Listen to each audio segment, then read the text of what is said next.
wax fan yii passé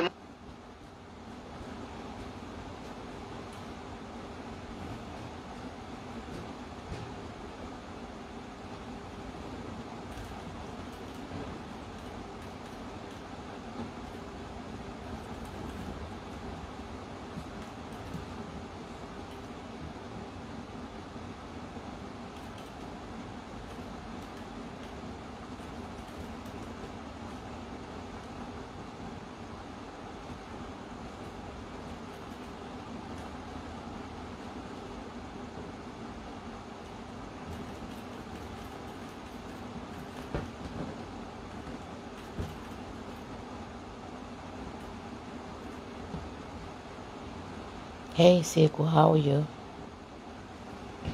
You alright, Seku?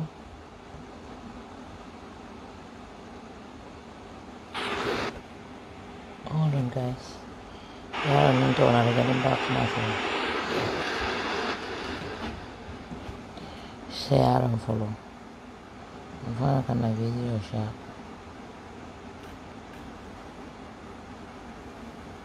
Hi. Yo, bayan siya alam mo tadi. Kung kasi ako na sumumanda bula bayan siya. Ngari anari ako mo bifili.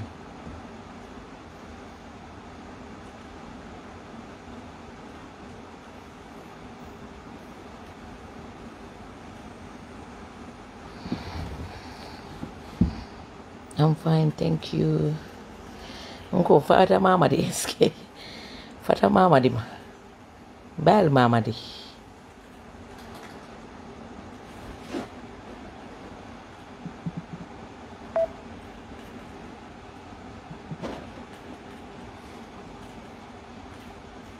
Assalamu alaikum warahmatullahi ali ajale ngoda men fulale MPP ko ngale ko alda siya bula mu la forum kono ale kuma kuntam sambo bula na mo la forum kono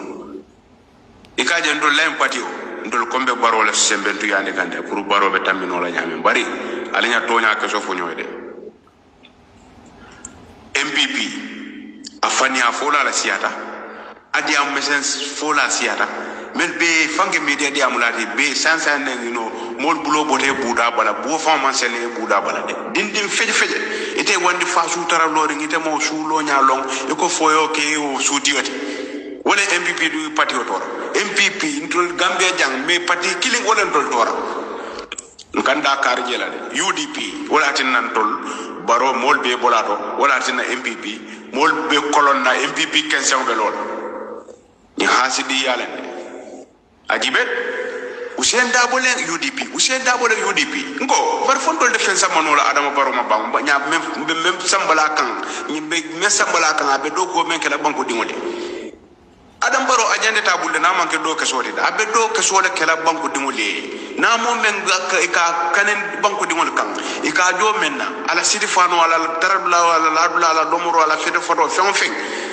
banko dingol kam men diala wala nyanta tinna banko dingol ay be do ko kala banko dingol wala batina banko dingol yakal abe fase wala maso kunda wala ajenda bu do ke solte il faut se wure do ke so ke banko dingol e konko bay ye banko dingol tarabla nyandi ila sura ko liye londi ye banko dingol do ko di banko dingol lay do londi ni banko dingol tem namo kanimo sina sone ano banko dingol bulo Marsha te kam banko dingol la namo ta e kata e ka ke fufal tote mandra do ko kere adam baro mbe diam no wala adam baro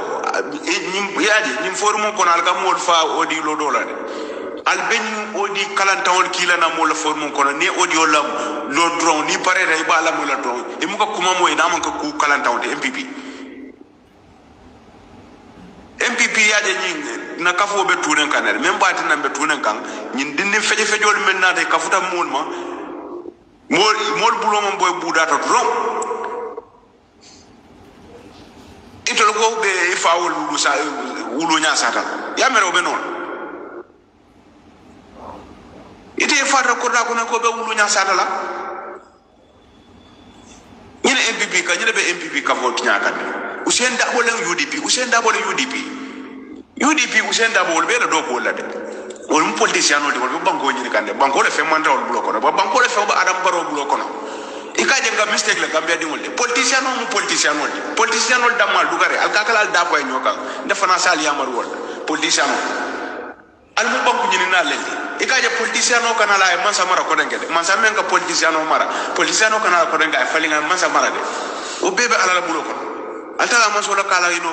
man sa asiga diala jondi ngono jom man ku no jon kala kata ko le barndul MPP na problème o felende Ousainou Darboe UDP Ousainou Darboe UDP Ousainou Darboe banku ni non da wonu politicien o le banko le fe manda karfare gol bulo kono banko la hakata ndol ni wol tema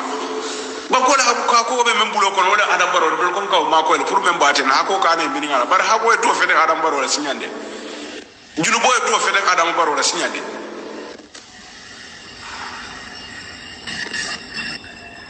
ni mo men bebe compiler kan mo men bebe kumbo kan kunu wolen ko adam baro be beteare abeta ku kan bar sa ni aje be wuri kan ko dano ma ay silo rek la de junu bolen to fe de adam baro la de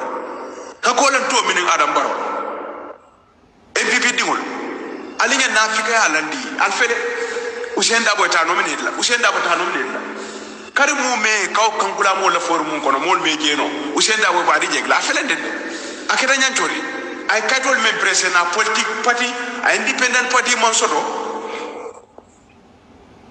a politique party man soto independent party man soto ay katol men presen men na kaydo kende adade abban ko din kilim man soto men dara ay signat limon a felende domande a fela be molo la mol kun ka ko den alinya ba taro fayin ko manya tonya fasa da MPP ko kuma kilimun kabrin karijel ite be Ousainou Darboe jegle be Ousainou Darboe jegle UDP Ousainou Darboe ñi be MPP bulo kono man na politiko samano anyam ma adam baro fasano adam baro be wurala do ke soke banko dingole wala ba na banko dingol ba kanal akanu la de adam baro be wurala do ke soke banko dingole banko dul be sulari men na be kumbo kam men na be wala sukila wala ba na banko dingol ba kanu la de ya tambe ni ko renkede nka be le fale de imagine afele Ousainou Darboe so be lo kam mol ba tara ya fele men fasa ka imagine ngoy tonya ni fani atara wulo kono de bar tonya seda nan fani keda wulo kono tonya seda nan o ko murnan ne tonya la suko kono mom ko kanda ya ata ka murna la suko kono ni na ta tonya ya ma tara luwoto finde ko ra bunda da ro ba tara tamanta mo la amaka jafa la suko bunda la tonya ka murna la suko kono de fani ala ka de la wandiya MPP ngol ndebe nyina fulale afele Ousainou Darboe fele abam ko dikkili man soto independent wo politique party wo ay signature no ay kaydo men presente a motaje alle ay lana ya men fon tamande abam ko dikkili man soto men be banko nyine kan kabira ko dum fa somal ila suturo ni ala tema Ousainou Darboe wala fa mutade akala kondo anala dimba ya anala fengo be ala soto fengo ay wala muta landi membe kullo do banke oto a landi bon ke bari mo tilinda way billahi wallahi tallahi ma so ko dina bari ke bari mo tilinda billahi wallahi tallahi kanom kanoldi ikamu kanule bari nimbe tilinna ni to nyala nimme me tilimo la bulte do kono be wala tasikala kende ya me ala bulte do kono be wala tasikala in ke ba tilinda abenni ala baraka baka MPP ko la alto le do wala Ousainou Darboe UDP alto le do wala dan ko fele ni ani junubo ni haramo fele to fele na nya don ko la adam baro be sirim be Ousainou Darboe ba de jegle du da fele de ay kay to mel lande ñi boju boju mel na dam bulo man bondi buda to bo man sene buda to wala ni MPP formo kontindi mol bul diw kuma kense fodin keba ne woni keba jabo UDP Ousainou Darboe afela atinna baro mandano abe dending abe clearing cut atitano ko rek ala baraka Allah assalamu alaikum wa rahmatullahi wa barakatuh NPP responsive ngalu be konton al konton no al tonal konton al be dawodande al badi malemu Mr. Jawara France mbadi ngolo mbadi NPP ngolo mbadi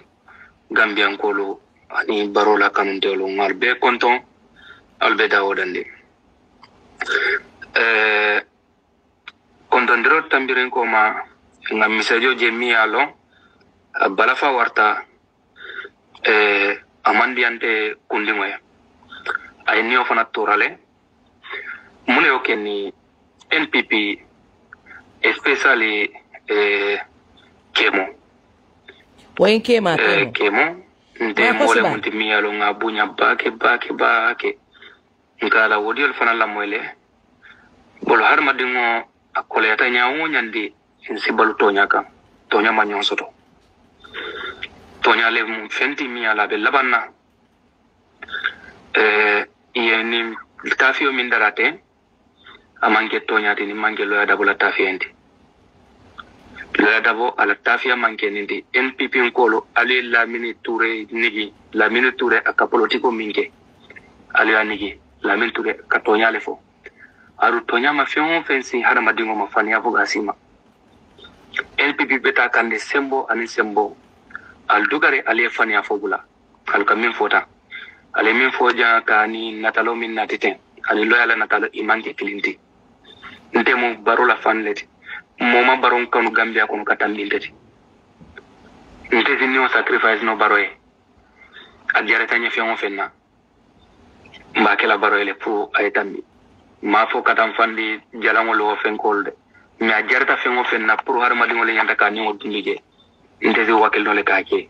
me min natalo min be janjani fani ale mubbi fani ale musoma mimbe lo dabo bulo kono ali layno koy mami mba kono ali a konti ani layno mimbe atel bulo kono ali konti ani lo dabo la layno koy may duma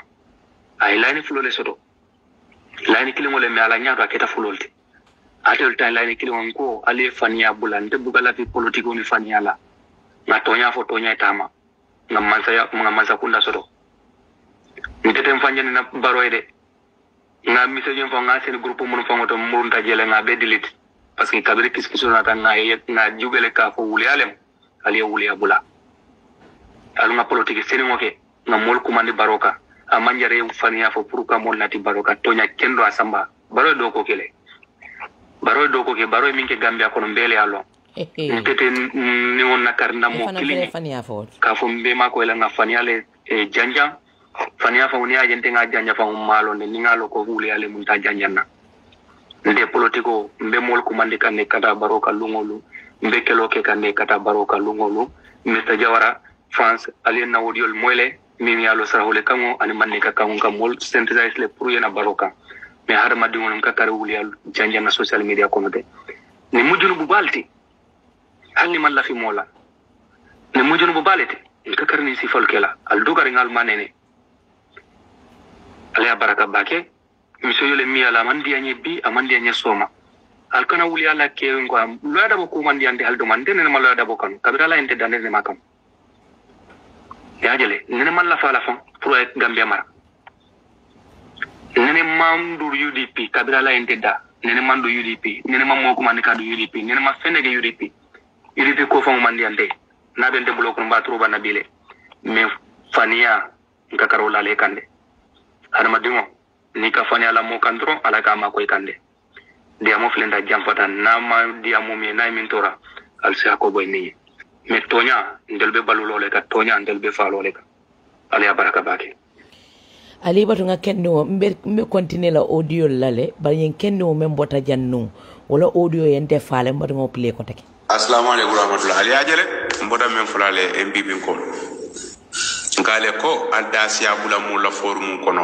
wale kuma kuntam sambo bula na mo la forum kono ikaje ndo la empatio ndo kombe baro la sembe tu yande kande pour baro be tamino la nyame bari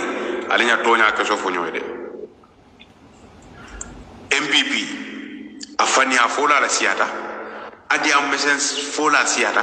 mel be fange media di amulati be sansa ne mol bulo bote buda bala bo fama sene buda bala de dindim feje ite wandi fasu tara lori ngite mo su lo nya long e ko foyo ke o sudioti wala MPP du parti otora MPP ndol Gambia jang me parti killing wala ndol tora nganda kar jela de UDP wala tin nan tol baro mol be bolato wala tin na MPP mol be kolon na MPP 15 be lol ni hasidi yalen ajibe Usain Dabo len UDP Usain Dabo len UDP ngo bar fondo defense manola Adama Barrow ma bang nya même sambala kan ni be sambala kan abe do ko men kala banko dingole Adam Barrow ajande tabulde na manke do kesode da abe do kesole kala banko dingole na mo men ka kanen banko dingol kan ika do menna ala sidi fano ala tarabla ala domoro ala fete foto fen banko dingol kam men diala wala nyanta tinna banko dingol ay be do ko kala banko dingol wala batina banko dingol yakal abe fase wala man sokunda wala ajenda bu do kesolti fose wure do kesoke banko dingol e konko bay ye banko dingol tarabla nyandi ila sula ko li yelondi ye banko dingol do ko di banko dingol lay jolondi ni banko dingol tem namo kanimo sina sone ano banko dingol bulo barsa te kam banko dingol la namo ta e kata ka ke fufal tote mandra do ko kere Adam Barrow mbe diam la wala Adam Barrow nim yaadi nim forum ko nal kam mol fa odi lo dolade al ben odi kalantawol kila na mol forum ko ne odi olam lo drone ni pare day ba la mol drone e mu ko kuma moy na man ko ku kalantawol MPP yaade nying na kafo be tunen kanere même baati na be tunen kan nyin dindi feje fejol men na te kafuta mol ma mol bulo mon boy budata drone itol ko be faawol wulu sa wulu nya sata ya mero be non ite fata ko da ko be wulu nya sata la ñene MPP ka ñene be MPP ka fo tinya kan Usain Dabo len UDP Usain Dabo len UDP Usain Dabo be la do ko la de wol mu politicien no de wol banko ñini kan de banko le fe manda wol bulo ko ba banko le fe ba Adam Barrow bulo ko no ikaje nga mistake la Gambia dingol de politicien no damal dugare al kakala al dabo nyoka defana sal yamar wol politicien al mu banku nyini na lendi ikaje politicien no kana la man samara ko denge de man samen ka politicien no mara politicien no kana ko denga falinga man samara de o bebe ala bulo ko altala man so la kala ino man sa asiga diala jondi wona jom man ku no jon kala kata ko le bandul MPP na problemo felende Usain Dabo len UDP Usain Dabo le banko ni non da wonu politicien no le banko le fe manda karfare gol bulo kono banko la hakata ndol ni wol tema banko la ka ko be men bulo kono wala Adam Barrow dol kon kaw ma ko le pour men baate na ko ka ne mini ngala bar ha ko to fe de Adam Barrow la signande junu boy to fe de Adam Barrow la signande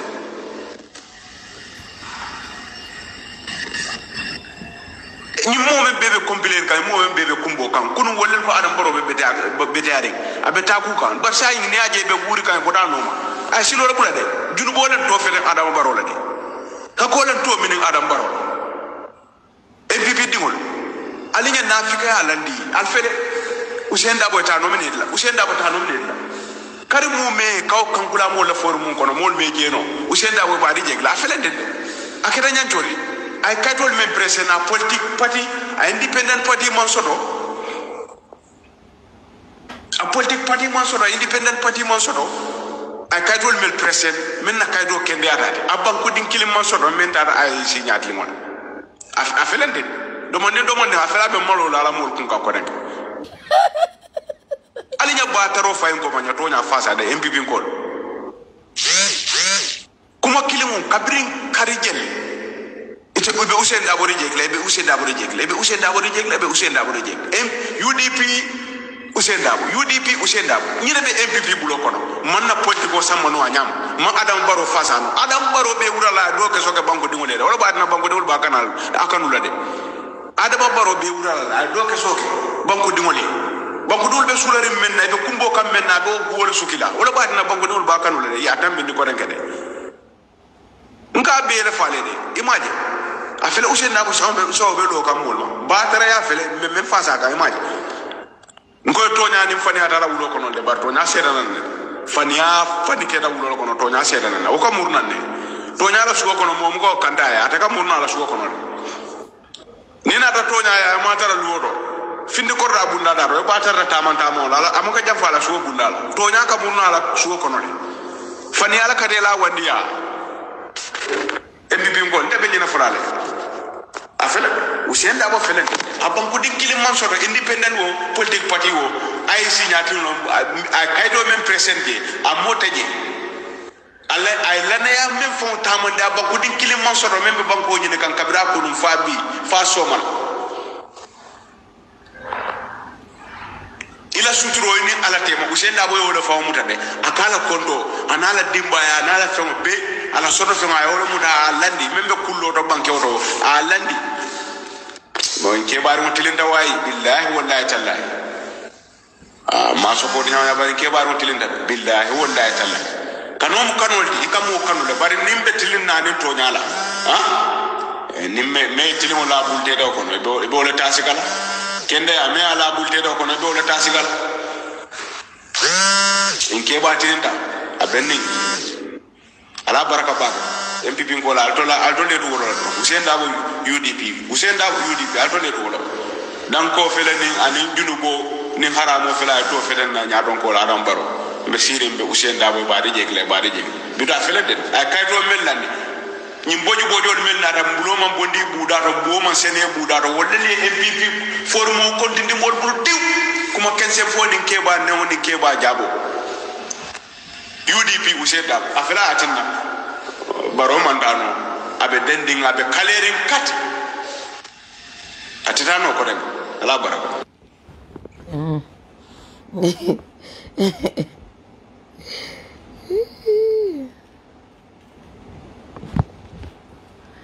harama pale fi mangi live mangi play audio harama pare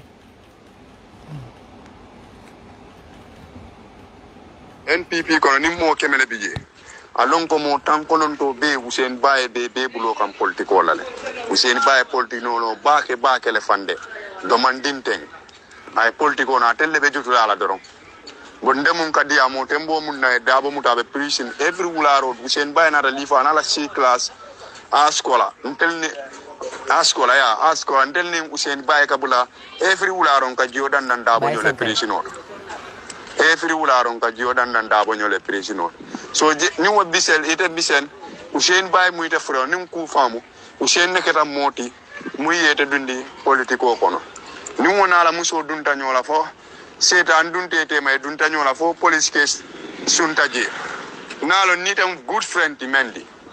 itam good friend itela nyanda kala moti mun nyante te mo dadal bon ni reketa moti wo dadde fo on te fo be police station to jele itel ni muso on tel be ko itel ni muso be dunna le fin la bon de amrete mu dadar la ite be jele pour katinyaro ke barate watila ate watila ferem ferate watila ini mul bebe denda kuruya nim fonko ni te amira ko mol balo na dum ko nyim ba futandilal optodi last passing ba diamula dum audio nyimbe forward la formoro na dum bitale fo ite ale malo lumbe sila fo baro ba fa because mbe audio nyim friend la fo baro yam bitambe ko mata nyimbe you are the big hypocrite on that issue moli nyala e gambodi malo e ke nyala musore ka samba e ko lafta dundila women mobilize alla groupe o kono ke onu mu yalon ko ma del la ka fo nim mu hanmadi mu wala mu kunti wala ma la ka fo kunti al judida NPP al judida Hussein Baye mun nalla ni ka fo kono Hussein Baye akata back but you should be careful de be careful dun asekino ni ne be kele defala na ko because ni ndel tem fanyola ndenyum ko report la le ba report la foke ba maya ba report la de zo kuo mumbo nya be careful de kuo mbo nya you should be careful Vicent ite be makstala dam banela ji ndelle kata sababu ni dara man kaman kunda neni baro introduce ñoy ku mumbo nya kumum bonya sa ite kana ite mulkita sababu de sa na kafo nyun kono ila friend na muso ila mun hajude bobala ini la muso be suwo kon woni wala fulo na mera ni te muhammadin kendo de mo kendo muyti ite nyanta kule kele nyantol temol dara bare ite manyana kala tinyar lati wo tema ite manyana kala tinyar lati ibe munna ni ma bula ibe munna pade yalo police commissioner mumbe West Coast pade ayalo so be alo be deri ni nyaabale be tinyaro le nyaabale be deri wodi nyante killale advice ni wata te watila de wallah billahi okay assalamu alaikum al hasidiya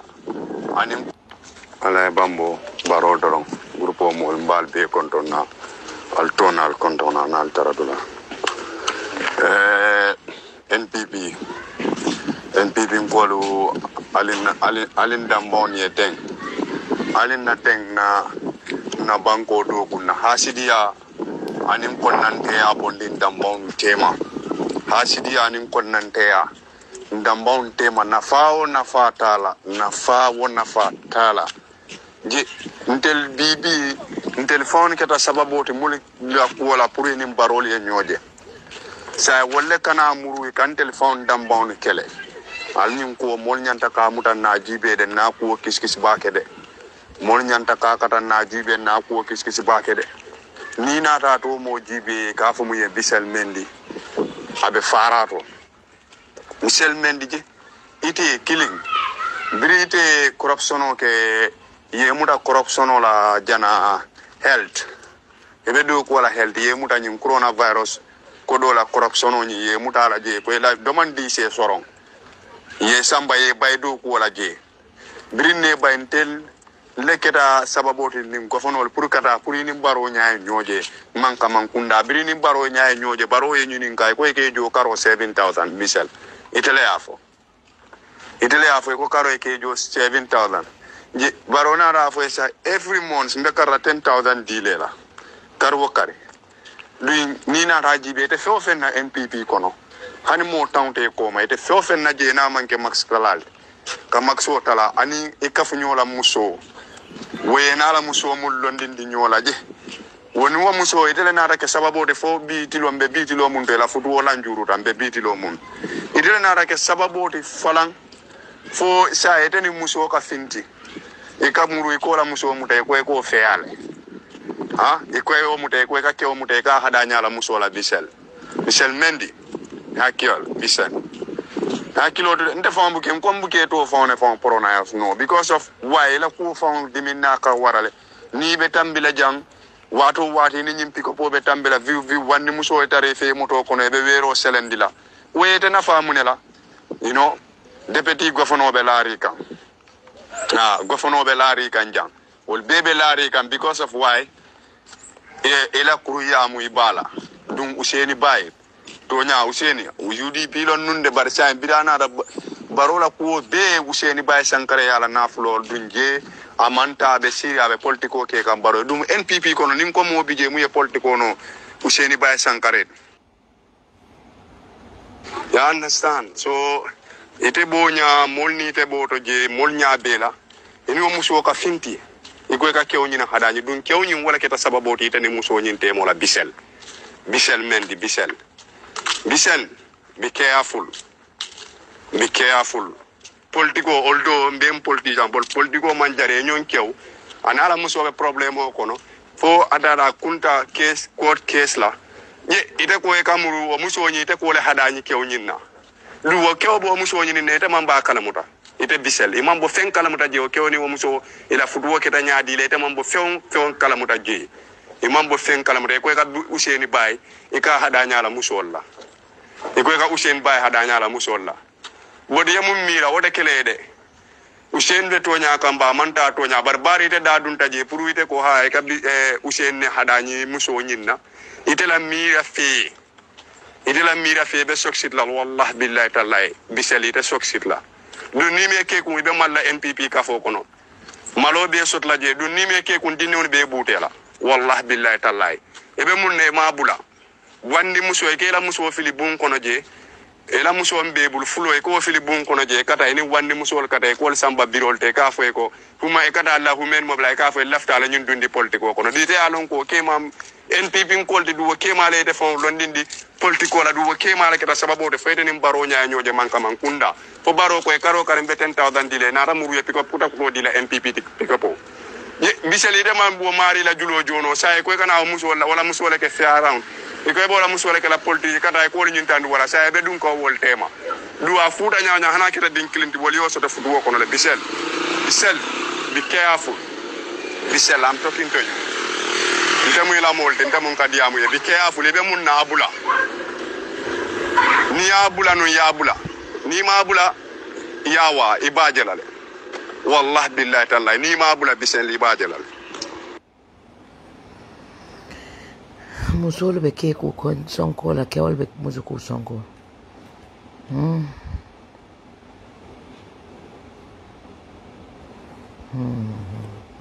I'm going to play that one more time. Na sopele ala voice ole. That one is my sope. Assalamu alaikum warahmatullahi ali ajale mboda men fulale MPP ko ngale ko aldasiya bula mo la forum kono ale kuma kuntam sambo bula na mo la forum kono ikaje ndol lem patio ndol kombe baro la sembentu yande gande pour baro be tambino la nyame bari alinya tonya ke so fo nyoyde MPP afani afola la siata adi am mesen fola siata men be fange media di amulati be sansa mol bulo bote buda bala bo fama sene buda bala de dindim feje ite wandi fa su tara lori ngite mo su lo nya long e ko foyo ke o su dioti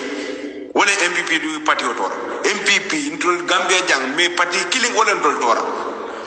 nganda kar jela de UDP wala tin nan tol baro mol be bolato wala tin na MPP mol be kolon na MPP kensen be lol ni hasidi yalende ajibe usenda bole UDP ngo bar fondol defense manola adama baro ma bang nya mem sambala kan nyimbe me sambala kan abe dogo men kala banko dingole adam baro ajande tabulle na man ke do ke sodi da abe do ke sole kala banko dingole na mo men ka kanen banko dingol kan ika jo menna ala sidi fano ala tarabla ala domoro ala fete foto fen banko dingol kam men diala wala nyanta tinna banko dingol ay be do ko kala banko dingol wala batina banko dingol yakal abe fase wala man sokunda wala agenda bu do ke solti fose wure do ke soke banko dingol e konko bay e banko dingol tarabla nyandi ila sula ko li yelondi ye banko dingol do ko di banko dingol lay do londi ni banko dingol tem namo kanimo sina sone ano banko dingol bulo barsa te kam banko dingol la namo ta e kata e ka ke fufal tote mandra do ko kewe adam baro be diam lo wala adam baro nim yaadi nim forumo konal kam mol fa odi lo dola de al ben odi kalantawol kila na mol forumo kono ne odi lam lo dron ni pare day ba la mo la dron e mu ko kuma moy na man ko ku kalantawde MPP yaade nyi na kafo be tunen kanel même baati na be tunen kan nyin dinni feje fejol men na te kafuta mol ma mol bulo mo boy budata dron itol ko be faawol lu sa wulu nya sata ya mero be non ite faata ko da ko ne ko be wulu nya sata la ñene MPP ka ñene be MPP ka fo nya kan Usain Dabo le UDP Usain Dabo be la do ko la de wol mu politicien no de wol banko ñini kan de banko le fe manda wol bulo ko ba banko le fe ba adam baro bulo ko ikaje nga mistake la Gambia di wol politicien no damal dugare al kakala al dabo ay ñoka defana sal yamar wol politicien al mu banku ñini na lendi ikaje politicien no kana la man samara ko dengede man samen ka politicien no mara politicien no kana ko denga fali nga man samara de o bebe ala la bulo ko altala man so la kala ino man sa asika diala jondi won jomma ku no jon kala kata ko le barul MPP na problème o felende Usain Dabo len UDP Usain Dabo le banko ni non da wala politicien no le banko le fe manda karfare go bulo kono banko le hakata ndol ni wol tema banko le ka ko be men bulo kono wala adam baro dol kon ka ma ko le pour men baten ha ko ka ne mini ngala bar ha ko to fe de adam baro la signande junu boy to fe de adam baro la signande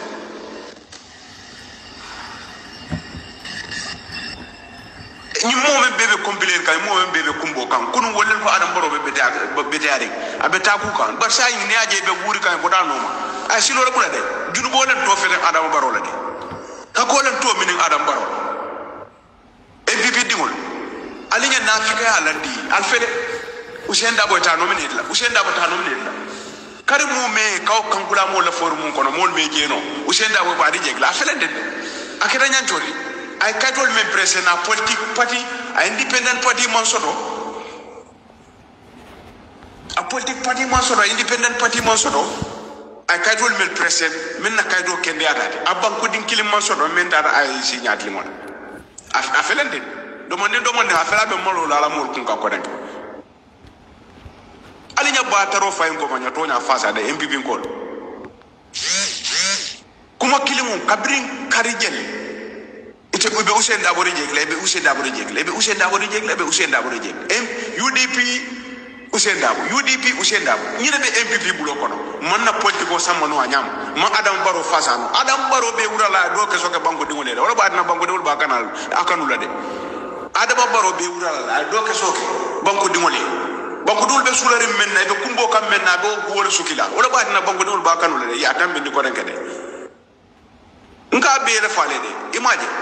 afele Usain Dabo so be lo kam mol ba tara ya fele men fasa ka imagine ngoy tonya ni fani atara wulo kono de bar tonya sedanan ne fani keda wulo kono tonya sedanan o ko murnan ne tonya la suko kono mom ko kanda ya ata ka murna la suko kono ni na ta tonya ya ma tara luoto finde ko ra bunda da ro ba tara tamanta mo la amaka jafa la suko bunda la tonya ka murna la suko kono ne fani ala ka de la wandiya MPP ko ndebe dina fulale afele Usain Dabo fele abam ko dikkili man soto independent wo politique party wo ay signature no ay do même presente a motaji alla ay lana ya même fon tamande abam ko dikkili man soto même banko ni kan kabira ko dum fa somal ila suturo ni ala tema Usain Dabo yo le fa mutade akala kondo anala dimba ya anala fon be ala soto fon ay wala muda landi même kullo to banke oto a landi bon ke bari mo tilinda wayi billahi wallahi tallahi ma so ko dina bari ke bari mo tilinda billahi wallahi tallahi kanom kanolti ikamu kanule bari nimbe tilinna ni to nyala nimme me tilimo la bulte do kono be wala tasikala kende ame ala bulte do kono be wala tasikala in ke ba tilinda abenni ala baraka ba MPP ko la alto le do wala Usain Dabo UDP alto le do wala dan ko fele ni ani junugo ni haramo fele to fele na nya don ko la Adam Barrow be sirim be Usain Dabo ba de jegle bi da fele de ay kay to melani ñi boju bojo mel na tam bulo man bondi buda to bo man sene buda to wala le MPP formo kontindi mol bul diw kuma kense fondin keba ne woni keba jabo UDP Usain Dabo afela atinna Barrow mandano abe dending abe clearing cut atitano ko dem ala baraka bismillah surat